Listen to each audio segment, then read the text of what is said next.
ಕಾವೇರಿ ಮಳೆ ಬರದೇ ಇರುವಂಥ ಸಂದರ್ಭದಲ್ಲಿ ಡ್ಯಾಮ್ಗಳಲ್ಲಿ ನೀರಿರದೇ ಇದ್ದಂಥ ಸಂದರ್ಭದಲ್ಲಿ ಮೊದಲನೇದಾಗಿ ಬಂದ್ ಕರೆ ಕೊಟ್ಟಿರುವಂಥದ್ದು ನಾವೇನೆ.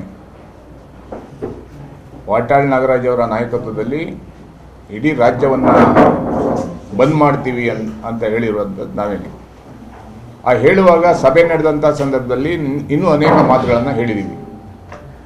ಕಾವೇರಿ ಮಳೆ ಬಂದು ನೀರು ತುಂಬಿದರೆ ಬಂದನ್ನು ಕರೆಯಲ್ಲ ಅನ್ನುವಂಥ ಮಾತನ್ನು ಹೇಳಿದ್ದೀವಿ. ಸರ್ಕಾರ ನೀರು ಬಿಟ್ಟಿಲ್ಲ ಅಂತ ಹೇಳಿದರೆ ಬಂದನ್ನು ಕರೆಯಲ್ಲ ಅನ್ನುವಂಥ ಮಾತನ್ನು ಸಹ ಅವತ್ತು ಘೋಷಣೆಯನ್ನು ಮಾಡಿದ್ದೀವಿ.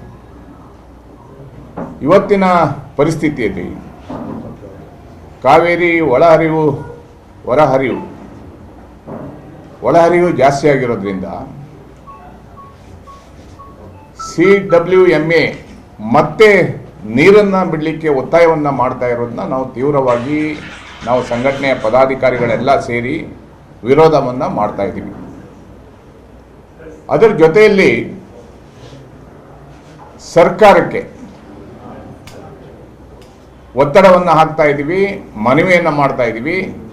ರಾಮಲಿಂಗ ರೆಡ್ಡಿ ಅವರು ಇವಾಗಲೇ ಘೋಷಣೆಯನ್ನು ಮಾಡಿದ್ದಾರೆ, ಯಾವುದೇ ಕಾರಣಕ್ಕೂ ನೀರನ್ನು ಬಿಡಲ್ಲ, ಸುಪ್ರೀಂ ಕೋರ್ಟ್ ಹೋಗ್ತೀವಿ, ಕನ್ನಡಿಗರ ಹಿತವನ್ನು ಕಾಯ್ತೀವಿ ಅನ್ನುವಂಥ ಮಾತನ್ನು ಹೇಳಿದ್ದಾರೆ.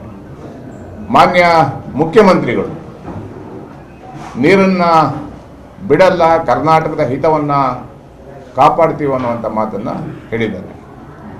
ಆದರೂ ಸಹ ನಮ್ಮ ಲೋಕಸಭಾ ಸದಸ್ಯರು ಮತ್ತು ನಮ್ಮ ಸರ್ಕಾರ ಮತ್ತು ನಮ್ಮ ಅಧಿಕಾರಿಗಳು ನಿರ್ಲಕ್ಷ್ಯದಿಂದ ನಮಗೆ ನಿರಂತರವಾಗಿ ಅನ್ಯಾಯ ಆಗ್ತಾ ಇದೆ. ಬೆಂಗಳೂರು ನಗರ ಇವತ್ತು ದಿನನಿತ್ಯ ಬೆಳೀತಾ ಇದೆ. ಅಪಾರ್ಟ್ಮೆಂಟ್ಗಳು ಎತ್ತರಕ್ಕೆ ಮತ್ತು ಜಾಸ್ತಿ ಅಪಾರ್ಟ್ಮೆಂಟ್ಗಳು ಬರ್ತಾ ಇರೋದ್ರಿಂದ ನೀರಿನ ಸಮಸ್ಯೆ ನಿಜವಾಗ್ಲೂ ಬೆಂಗಳೂರು ನಗರ ಮತ್ತು ಕನ್ನಡಿಗರಿಗೆ ಆಗ್ತಾ ಇದೆ. ಇಂಥ ಸಂದರ್ಭದಲ್ಲಿ ಪ್ರಧಾನಿಯವರ ಮಧ್ಯಸ್ಥಿಕೆಯನ್ನು ತರೋದ್ರ ಮುಖಾಂತರ, ಸರಿಯಾಗಿ ವಾದವನ್ನು ಮಂಡಿಸೋದ್ರ ಮುಖಾಂತರ ಸುಪ್ರೀಂ ಕೋರ್ಟಲ್ಲಿ ಕನ್ನಡಿಗರಿಗೆ ನ್ಯಾಯವನ್ನು ಒದಗಿಸಬೇಕು ಅನ್ನುವಂಥ ಒತ್ತಾಯವನ್ನು ಮಾಡ್ತಾ ಇದ್ದೀವಿ. ವಾಟಾಳ್ ಅವರ ಎಲ್ಲ ಹೋರಾಟಗಳಿಗೂ ನಮ್ಮ ಬೆಂಬಲವನ್ನು ಕೊಟ್ಟಿದ್ದೀವಿ. ವಾಟಾಳ್ ಹೋರಾಟದ ಬಗ್ಗೆ ಎರಡೇ ಮಾತಿಲ್ಲ, ಅವರಿಗೆ ಎಲ್ಲ ಸಂದರ್ಭದಲ್ಲೂ ಬಂದ್ಗೆ ನಾವು ಬೆಂಬಲವನ್ನು ಕೊಟ್ಟಿದ್ದೀವಿ. ಆದರೆ ಇವತ್ತಿನ ಪರಿಸ್ಥಿತಿಯಲ್ಲಿ ವಾಟಾಳ್ ಅವರ ಹೋರಾಟಕ್ಕೆ ನಾವು ಬೆಂಬಲವನ್ನು ಕೊಡುವುದ್ರ ಮುಖಾಂತರ ಕಾವೇರಿ ನೀರಿನ ಹೋರಾಟಕ್ಕಾಗಿ, ಮೇಕೆದಾಟು ಯೋಜನೆಗಾಗಿ, ಕಳಸಾ ಬಂಡೂರಿ ಯೋಜನೆಗಾಗಿ, ಮಹದಾಯಿ ಯೋಜನೆಗಾಗಿ, ಬೆಂಗಳೂರು ನಗರದಲ್ಲಿ ವಲಸಿಗರಿಂದ ಆಗ್ತಾ ಇರುವಂಥ ಅನ್ಯಾಯದ ವಿರುದ್ಧ ನಿರಂತರವಾಗಿ ಸಂಘಟನೆ ಹೋರಾಟವನ್ನು ಮಾಡಲಿಕ್ಕೆ ನಾವೆಲ್ಲ ಕಾರ್ಯತಂತ್ರವನ್ನು ರೂಪಿಸ್ತಾ ಇದ್ದೀವಿ. ಮತ್ತು ಕಾವೇರಿ ವಿಷಯದಲ್ಲಿ ಶೀಘ್ರದಲ್ಲೇ ಮುಖ್ಯಮಂತ್ರಿಗಳನ್ನು ಭೇಟಿ ಮಾಡೋದ್ರ ಮುಖಾಂತರ ಯಾವುದೇ ಕಾರಣಕ್ಕೂ ಕಾವೇರಿ ನೀರನ್ನು ಬಿಡಬಾರ್ದು ಅನ್ನುವಂಥ ಒತ್ತಾಯವನ್ನು ನಾವು ಹಾಕ್ತೀವಿ.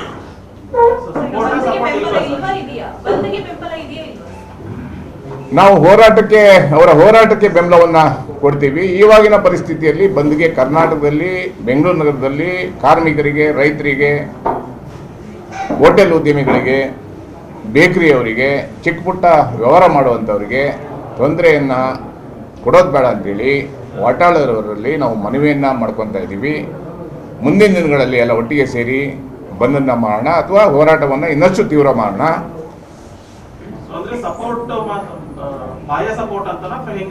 ಹೋರಾಟಕ್ಕೆ ಬೆಂಬಲ ಇದೆ.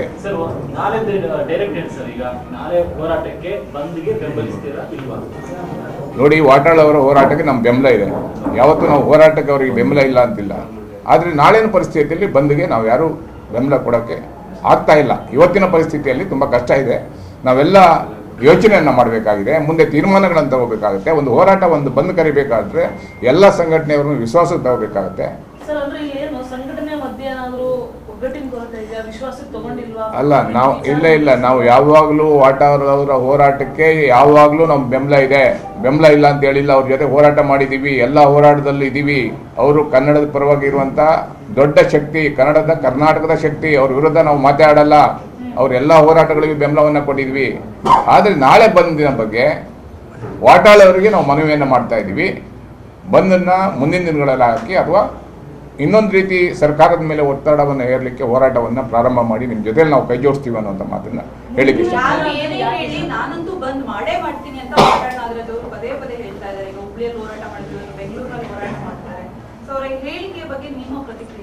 ಇಲ್ಲ, ವಾಟಾಳ್ ಅವರ ಹೋರಾಟ, ಅವರು ಬಂದ್ ಕರೆ ಕೊಟ್ಟಿದ್ದಾರೆ, ಅವರ ನಿಲುವು. ನಮ್ಮ ಸಂಘಟನೆಯ ನಿಲುವನ್ನು ನಾವು ಇವತ್ತು ಪ್ರಕಟಣೆ ಮಾಡಿದ್ದೀವಿ. ನಮ್ಮ ಹೋರಾಟ ಕಾವೇರಿ ನೀರಿಗಾಗಿ ನಿರಂತರವಾಗಿ ಹೋರಾಟ ಇರುತ್ತೆ. ಆದರೆ ನಾಳೆ ಬಂದಿಗೆ ನಾವೆಲ್ಲ ಹೋರಾಟವನ್ನು ಮಾಡ್ತೀವಿ, ಬಿಟ್ಟರೆ ಯಾವುದೇ ಬಂದಿಗೆ ನಾವು ಮಾಡ್ತಾ ಇಲ್ಲ ಅನ್ನೋಂಥದ್ದು ಸ್ಪಷ್ಟವಾಗಿ. ಸಿಎಂ ಅವರ ಒತ್ತಡ ಇತ್ತು, ಕೆಲವೊಂದು ಸಂಘಟನೆಗಳು ಹಿಂದೆ ಸರಿದಿರೋದಕ್ಕೆ ಕಾರಣ ಸಿಎಂ ಒತ್ತಡ ಅನ್ನುವಂತಹ ಮಾತುಗಳನ್ನು ಈಗ ವಾಟಾಳ್ ಬಣದವರು ತುಂಬಾ ಜನ ಹೇಳ್ತಾ ಇದ್ದಾರೆ. ಸಿಎಂ ಒತ್ತಡ ಹಾಕಿದ ತಕ್ಷಣ ಎಲ್ಲರೂ ಹಿಂದೆ ಸರಿದ್ರು ಬಂದಿಲ್ಲ ಅಂತ. ನಮಗೆ ಸಿಎಂ ಆಗಲಿ ಅಥವಾ ಪ್ರಧಾನಮಂತ್ರಿಗಳಾಗಲಿ ನಾವು ಮಾಡ್ತಾ ಇರೋದು ನಮ್ಮ ಮನೆ ಕೆಲಸ ಅಲ್ಲ. ನಮಗೆಲ್ಲರಿಗೂ ಉದ್ಯೋಗ ಇದೆ, ಬೇರೆ ಉದ್ಯೋಗಗಳಿದ್ದಾವೆ. ಅಥವಾ ಕನ್ನಡದಷ್ಟು ಹೇಳಿ ಯಾರೋ ಮನೆ ಬಾಗಿಲಿಗೆ ಹೋಗಬೇಕಾಗಿರುವಂಥ ಅವಶ್ಯಕತೆ ಇಲ್ಲ. ಅಥವಾ ಸಿಎಂ ಹತ್ರ ಇಲ್ಲಿ ತನಕ ನಾವು ಫಂಡ್ ಕೇಳಲಿಕ್ಕೆ ಹೋಗಿಲ್ಲ, ಯಾರ ಹತ್ರ ನಾನು ದುಡ್ಡಿಗೂ ಹೋಗಿಲ್ಲ. ಆದ್ದರಿಂದ ನಮ್ಗೆ ಯಾವುದೇ ಭಯ ಇಲ್ಲ. ನಾವು ಮಾಡ್ತಾ ಇರೋದು ಕಾವೇರಿ ನೀರು ಕನ್ನಡಿಗರ ಆಸ್ತಿ, ಅದು ಜೀವನಾಡಿ. ಬೆಂಗಳೂರು ನಗರದಲ್ಲಿರುವವರು ಪ್ರತಿಯೊಬ್ಬರು ನೀರು ಕುಡಿಬೇಕಾಗಿದೆ. ಮಂಡ್ಯ ಮೈಸೂರು ರೈತರು ಕುಡಿಬೇಕಾಗಿದೆ. ಉತ್ತರ ಕರ್ನಾಟಕದಲ್ಲಿ ಮಹದಾಯಿ ಮತ್ತು ಕಳಸಾ ಬಂಡೂರಿ ಯೋಜನೆಯನ್ನು ಜಾರಿಗೆ ತರಬೇಕು. ಇದರಲ್ಲಿ ಪ್ರತಿಯೊಬ್ಬ ರಾಜಕಾರಣಿಗಳ ಪಾತ್ರನೂ ಇದೆ, ಪ್ರತಿಯೊಬ್ಬ ಅಧಿಕಾರಿಗಳ ಪಾತ್ರವೂ ಇದೆ. ಅವರಿಂದ ನಮಗೆ ನಿರಂತರವಾಗಿ ಅನ್ಯಾಯ ಆಗ್ತಾ ಇದೆ. ಒಟ್ಟಾರೆ ವ್ಯವಸ್ಥೆ ನಮಗೆ ಕನ್ನಡಿಗರಿಗೆ ಮರಣ ಶಾಸನವನ್ನು ಬರೆಯುವಂಥ ಕೆಲಸ ಮಾಡಿದೆ. ಆದ್ದರಿಂದ ನಾವು ಸರ್ಕಾರಕ್ಕೆ ಒತ್ತಡವನ್ನು ಹಾಕ್ತಾ ಇದ್ದೀವಿ. ಯಾರ ಒತ್ತಡನೂ ಇಲ್ಲ ಇದರಲ್ಲಿ. ನಮಗೆ ಇಲ್ಲಿ ಸಾಮಾನ್ಯ ಜನರು ಮತ್ತೆ ಮಳೆ ಚೆನ್ನಾಗಿ ಸುರಿದಿರೋದ್ರಿಂದ, ಡ್ಯಾಮ್ಗಳಲ್ಲಿ ನೀರು ತುಂಬ್ತಾ ಇರೋದ್ರಿಂದ, ಒಳೆ ಹರಿವು ಜಾಸ್ತಿ ಆಗ್ತಾ ಇರೋದ್ರಿಂದ, ಮತ್ತೆ ಸರ್ಕಾರ ನೀರನ್ನು ಬಿಡಲ್ಲ ಅಂತ ಹೇಳಿ ಸ್ಪಷ್ಟವಾಗಿ ಹೇಳಿರೋದ್ರಿಂದ ನಾವು ಈ ಬಂದಿಂದ ಹೋರಾಟವನ್ನು ಮಾಡಲಿಕ್ಕೆ ನಾವೆಲ್ಲ ತಯಾರಾಗಿದ್ದೀವಿ. ವಾಟಾಳ್ ಅವರಿಗೆ ಯಾವಾಗಲೂ ನಮ್ಮ ಬೆಂಬಲವನ್ನು ಕೊಡ್ತಾ ಇರ್ತೀವಿ. ವಾಟಾಳ್ ಅವ್ರ ಬಗ್ಗೆ ನಮ್ದು ಎರಡೇ ಮಾತೇ ಇಲ್ಲ. ಅವ್ರ ಹೋರಾಟದಲ್ಲಿ ಕರ್ನಾಟಕದ ನಂಬರ್ 1 ಅಂತ ಹೇಳಿದ್ರು ಎಲ್ಲೂ.